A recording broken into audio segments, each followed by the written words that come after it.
Wrestling Roundup on FreeFM, ArrowFM, and NPR. As always, I'm Grady, and live on Skype we got Josh. Hey. This weekend, coming up, or this Monday, if you are in New Zealand, we have WWE Extreme Rules. At the moment, as of time of recording, which is before SmackDown, we have 6 matches announced. We will speculate a little bit about those matches and possible other matches that could be added to the card, and then after our song, we'll probably take a quick look over at NXT. But let's start it off with these 6 matches. We do have 4 Extreme Rules, and I'm just going to start at the bottom of the card. Liv Morgan taking on Carmella. Liv's gotta win, right? Right? How many times do we say that? I feel like we're constantly saying, Liv's gotta win. That's gotta win, right? Right? Yeah, I don't see much in that they're going to be doing for Carmella here, so yeah, Liv getting a win would definitely be a good, at least a good momentum for her going forward. Especially since her storyline with Sonya Deville seems to be taken by another star, potentially. Yeah, it was so weird, right? Like, Liv Morgan was actually building momentum, earned her way into the Money in the Bank after multiple sort of proving herself matches. And now she just sort of seems like she fell to the wayside afterwards and is in what is probably an inconsequential match with Carmella that will probably get bumped to the pre-show, if I'm being entirely honest. Yeah, you're probably right. And that sucks. Like, she was doing so well with what they'd given her, and then, as you say, seems like she's not even feuding with Sonya anymore.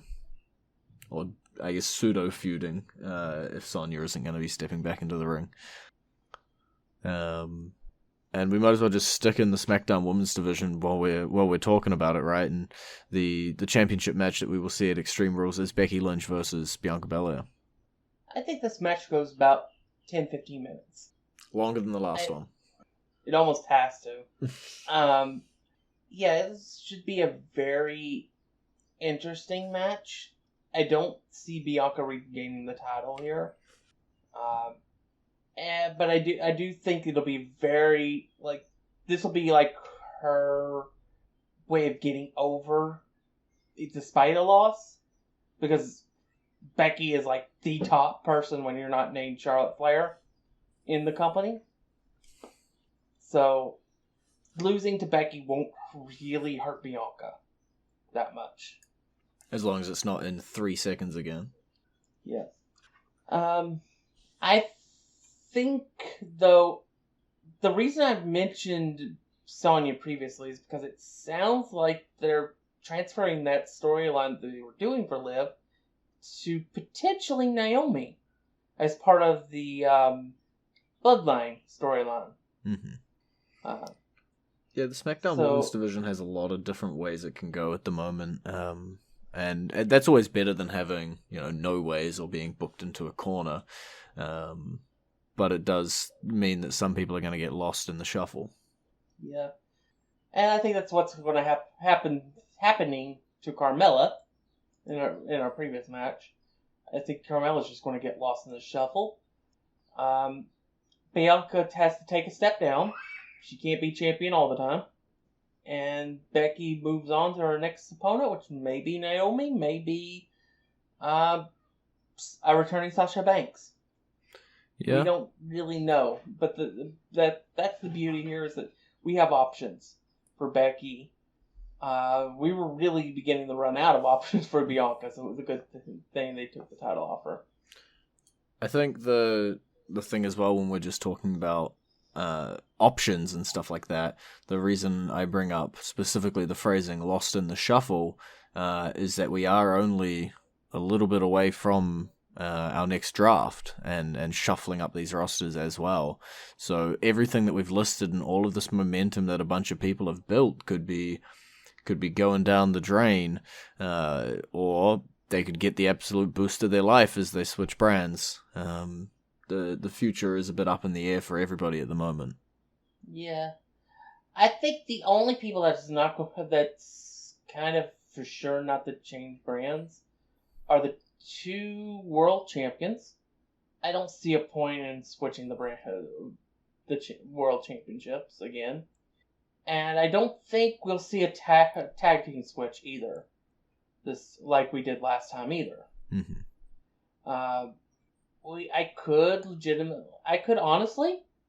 I could see Charlotte and Becky flipping brands. Yeah. That would also be another way to get Charlotte another title reign without actually having to put her over somebody. No, we don't want that. But I think the draft definitely brings an element of unexpectedness. And some giddiness and what potential feuds that we might get. Well, you list there that Charlotte Flair might end up swapping with Becky Lynch to switch the women's championships. Well, the big question, will Charlotte Flair make it to the draft as women's champion? Because standing between her and that is Alexa Bliss. Yeah. And honestly, that's one big reason I didn't really go full throttle in that potential. Because I actually think Alexa wins the title here. How about Becky Lynch and Alexa Bliss swapping brands? I think it would be more fun for Becky and Charlotte to flip brands. But yeah, if Alexa is the champion, she would have to flip the brand. But with Becky, if they were to do that. But honestly, if Alexa wins, Becky's staying put. The women's championship flipping brands only works if Charlotte's still the champion. And I guess the point you mentioned it early there was that you believe Alexa Bliss is actually going to win here. Yes, I do. Scary demon witch lady. It's always hard to bet against her. Yeah, and the thing is, they've been toning it down of late. So, and I just think it's time Bliss got something. Mm-hmm. Especially since her partner in crime was never going to come back. At least not anytime soon. Yeah. Let's give her a title reign, and we can slowly begin the process of transitioning her out of this character. Yeah, she's definitely become less magical and more mind games. And yeah, I'm all for it, mainly because it gets us closer to that Nikki versus Alexa Bliss storyline. But Nikki's kind of got herself a little busy anyway. Something to do without the title. I mean, she just swapped it for a different title. That's true. Locked her up for a little while. Yeah. So it should be fun watching all this play out. And as you said, the draft is coming up in a couple weeks. Everything that we expect, completely thrown out the window. Yeah. We don't know what the state of the women's division for Raw is going to be, for SmackDown. We don't know. We don't really know anything other than these are the kind of directions we think they're going at this point for the next event, which we won't name. Except for one thing we know is going to happen, but we'll talk about that later. Yeah. Yeah, we got a couple more matches still to get through. The first Extreme match, we'll leave that. SmackDown Tag Team Championships, Usos, Street Profits. Only because I think this one's going to be a quick and easy chat. Or maybe it's not going to be a quick and easy chat. Yeah, I'm not sure on this one, actually. Okay. My gut says the Usos retain. My head says this is the first crack in the bloodline. Gotcha. And the Street Profit win. But I'm going to err closer to my gut here and say the Usos barely retain, either via disqualification again, or they steal the championship, steal the match somehow. Mm-hmm. That said, I will not be surprised if the Street Profits walk out with the championships. Fair. I personally believe Usos will probably retain here, but as you say, not entirely surprised if it swings the other way. Just not a prediction in that direction. And then as of time of recording, we have 2 Extreme Rules kind of stipulation matches. The first of which, though, is just a triple threat match for the United States Championship. Damian Priest will be defending against both Sheamus and Jeff Hardy. This should be a really good match. Since it's triple threat, that means anything goes. That means that our big brute Sheamus gets to really have fun for this match. Jeff probably will pull out a ladder, do something crazy with it. And in the end, the Archer will nail his target and win another match and retain his title. So we're going with Damian Priest for the win then? Yeah. Makes a whole lot of sense. He's been getting a whole lot of momentum lately. It gets the Sheamus monkey off his back, but having Jeff Hardy in here also, as you say, makes it a anything goes match with the triple threat, which is an added bonus given, the stipulation of the pay-per-view. And then lastly, our last match announced, as of time of recording, an Extreme Rules match for the WWE Universal Championship, Roman Reigns versus the Demon, Finn Balor. This, I think, is the most interesting match because there's a lot of things they could do out of this match. As we've said over and over and over again, the Demon is undefeated on the main roster. Reigns has been just dominating for the last year. Could we see Finn Balor win the title? Yes, we could. It's definitely in the cards. Especially if a certain lumberjack decides to get involved in the match. We could definitely see the Demon take the title. Mm-hmm. Will we? I'm going to say there's probably a 75% chance we won't see it. 75-25? More or less. It's more than a Dolph Ziggler's chance. Yeah. I think Roman keeps the title a little bit longer, but if they do want to pull the title off him, Finn's not a bad choice. And we definitely have, a ready-made storyline element to cause the downfall, the loss of the title. Mm-hmm. With the announcement of the main event of a certain show. The October show. Yeah. It does. I don't know if it puts you in a corner necessarily, but it does mean that, that's the match. And the question is, is Brock Lesnar versus Roman Reigns the match, or is Brock Lesnar versus the Universal Champion the match? And honestly, the answer with the way Brock Lesnar generally works is both. And that kind of does necessitate the Demon taking a loss here. Yeah, I suppose so. But I don't think, really, they could just say, alright,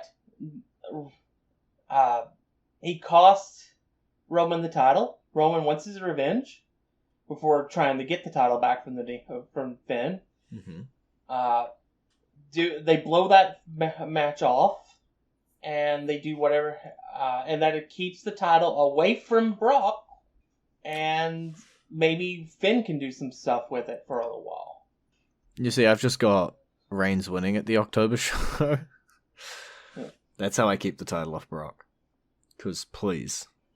So yeah, that's all the matches that we have announced at the moment. Obviously, there'll probably be some SmackDown matches that get announced, maybe an Intercontinental title match. We still have no, at the time, WWE Championship match. Big E having just won it, just having his match with Bobby Lashley and Roman Reigns in a triple threat on Raw. In an amazing match, after the 3v3 didn't work out with the Bloodline of the New Day. It seems as though he's in a little bit of flux, but I also wouldn't be surprised if they just announced a Big E Bobby Lashley rematch for Extreme Rules at sort of short notice either. Yeah, I could see that, or I could see them maybe wanting to build a proper match and just not have a Big E defend it at all. At this event, and just have him versus Lashley at October event. Mm-hmm. Yeah, I don't see anybody else getting a random shot. It really is either no WWE Championship match or Big E versus Bobby Lashley. And ultimately, that does bring up the question, usually there is more than 6 matches on a card. How are we going to fit around all of this? Is this going to be it? Is there going to be some extra ones that we're not going to expect? Because to be fair, Liv Morgan versus Carmella, we probably wouldn't have predicted to put on the card either, to be fair. Yeah, but with this event here, this particular event, it historically doesn't have a lot of matches. I know last year's only had 7, but that's because one match went like 45 minutes. Yeah. I guess. So there's got to be at least a couple more, right? Like, this 6 isn't a pay-per-view on its own. It's lacking something.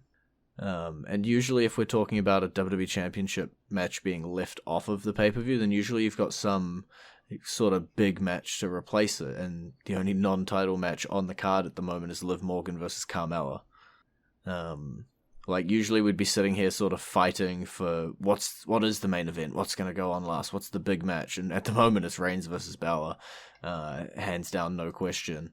Because as much as I love the 2 women's championship feuds that we've got coming into it, neither of them are nearly as high profile at the moment as the Bloodline and the Roman Reigns stuff. Yeah. The thing is, the reason I said that historically this doesn't have a lot of it is it either has 12 matches or 7. There's no in between. In the last 5 years, it's been 3 times they've had 6 or 7 matches, 2 times they've had 12. So, expecting another match, you might end up getting your expectations dashed. That's fair. Well, that is the extreme side of the show. Anyway. We will go into our entrance theme, and then when we come out the other end, we will chat about NXT to fill up the last maybe 8 minutes of the show. And this week for our entrance theme, Josh has selected none other than Sabu to celebrate the extreme nature of this pay-per-view that is coming up next weekend.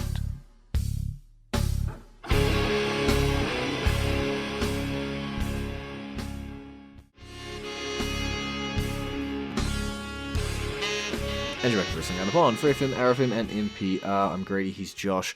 NXT. Where to start? We had a title change. Let's start off with the title change.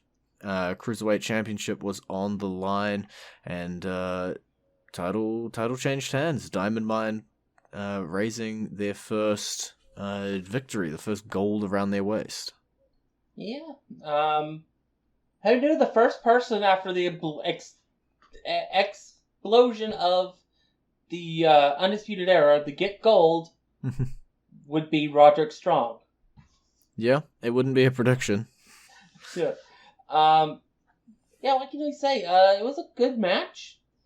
I don't care for the Cruiserweight title. Oof. I mean, I don't think WWE cares about the Cruiserweight title that much. I do hope that something big does come along the line for Kushida, because Kushida's a heck of an entertainer. Heck, I'd even settle for a tag team with Nakamura. But I think it is, they do need to do some stuff with the Diamond Mine. I mean, they had all those promos for weeks and weeks about it. Came out this group. Now they have a title. And so they can continue to grow stronger and stronger. And to be fair, the brothers might not be far from capturing tag team gold either. We'll have to see what happens in that tag team division too, whether they're going to be walking with 3 titles around their waist or not. Where else to grab? There's just so much stuff. The NXT Women's Tag Team Championships. Io Shirai and Zoe Stark had been sitting pretty a little bit. Title defense here and there. And Mandy Rose's little faction, since she has come back down to NXT, called Toxic Attraction, also featuring Jacy Jane and Gigi Dolan, have laid the challenge down. They're next for a shot at the titles. Yeah, very interesting. It's interesting to see how they're using Mandy in this role to get Gigi and JC over with this group. Because Mandy's already a known proper commodity. I'd be down for it. I'd be down for these three ladies having that gold. Yeah. I think it is honestly my preference out of the two. If you put Toxic Attraction next to Stark and Shirai, I'd take Toxic Attraction. I think they can do a lot with those belts. Whereas Stark and Shirai, the current storyline was like, could they work together? Could they not? But they've had a lot of time off of TV. They've lost a lot of momentum going with what they were trying to do.